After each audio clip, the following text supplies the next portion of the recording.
Nós frequentemente consideramos as famílias reais com um senso de admiração, maravilhados com suas vidas magníficas cheias de poder e privilégio.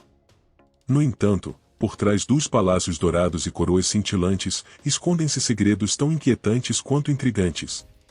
Já se inscreve no canal, deixa o like, vamos começar. Carlos II da Espanha. Nascido em 6 de novembro de 1661, Carlos II da Espanha, carinhosamente chamado de o Euexizado ou o Enfeitiçado, é um dos casos mais famosos de consanguinidade na história. Sua linhagem era marcada por alianças políticas e matrimoniais, muitas das quais dentro da própria família. A árvore genealógica da família Habsburgo, à qual Carlos pertencia, era tão entrelaçada que os resultados eram tragicamente evidentes na saúde genética da família. Carlos II era filho de Filipe IV da Espanha e Mariana da Áustria, que eram tio e sobrinha. No entanto, essa não foi a única relação próxima em sua ascendência, ou sua árvore genealógica era mais como uma teia emaranhada, com todos, exceto um de seus 8 bisavós, pertencendo à família Habsburgo. O nível de consanguinidade era tão alto que ele era mais geneticamente semelhante a uma criança de um irmão e irmã do que a um ser humano tipicamente concebido. Física e mentalmente incapacitado, Carlos foi uma figura trágica no trono de uma das potências mais poderosas da época. Ele era incapaz de mastigar devido a um severo prognatismo, conhecido como mandíbula dos Habsburgos, uma condição comum em sua família causada pela consanguinidade. Ele também era infértil, tinha um abdômen distendido e mal cresceu além da altura de uma criança. Suas habilidades mentais também foram afetadas, ele era lento para aprender e mal sabia ler ou escrever. O reinado de Carlos foi marcado por problemas. Sua má saúde, deficiência intelectual e instabilidade política levaram várias pessoas a manipular seu poder para seus próprios interesses. Sua incapacidade de produzir um herdeiro causou grande preocupação durante seu reinado e levou a uma crise significativa após sua morte, sem sucessor direto. A Guerra da Sucessão Espanhola foi travada entre as potências europeias, marcando o fim da dinastia dos Habsburgos espanhóis. O legado de Carlos II serve como uma lição sóbria sobre os perigos da consanguinidade. As consequências das práticas matrimoniais de sua família não se limitaram ao seu sofrimento pessoal, mas tiveram impactos de longo alcance no cenário geopolítico da Europa. Apesar da grandeza de seu título, a vida de Carlos II foi um lembrete pungente dos custos ocultos de manter poder e legado dentro de uma única linhagem. Cleópatra VII do Egito. Uma figura icônica na história, Cleópatra VII é conhecida por sua inteligência, acumen político e romances famosos com Júlio César e Marco Antônio. No entanto, ela também era produto de uma árvore genealógica profundamente entrelaçada com casamentos incestuosos, uma prática comum entre as dinastias governantes do Antigo Egito, incluindo a dinastia ptolemaica a qual ela pertencia. Cleópatra nasceu em 69 a.C., filha de Ptolomeu XII e, provavelmente, sua irmã ou meia-irmã.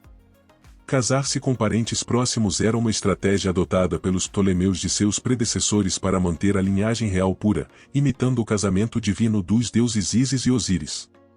Os Ptolomeus levaram essa prática ao extremo, frequentemente casando-se entre irmãos por mais de 300 anos. A própria Cleópatra continuou essa tradição após a morte de seu pai. Aos 18 anos, ela ascendeu ao trono ao lado de seu irmão mais novo, Ptolomeu XIII, que também era seu marido.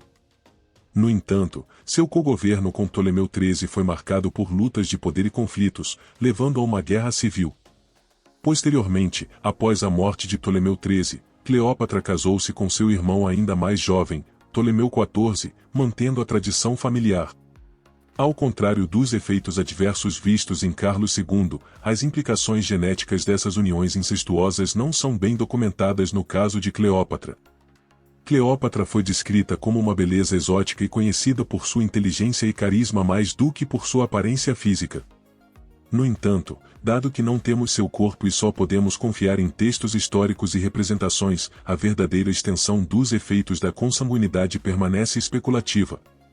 O reinado de Cleópatra foi um período de turbulência política e escândalos pessoais, mas ela também é creditada por revitalizar a economia do Egito e afirmar seu poder no mundo mediterrâneo. Seus relacionamentos com Júlio César e Marco Antônio foram significativos não apenas por seu apelo romântico, mas pelas alianças políticas que representavam, ajudando Cleópatra em suas tentativas de fortalecer sua posição como rainha do Egito. Sua vida foi um complexo de jogos de poder, alianças e traições.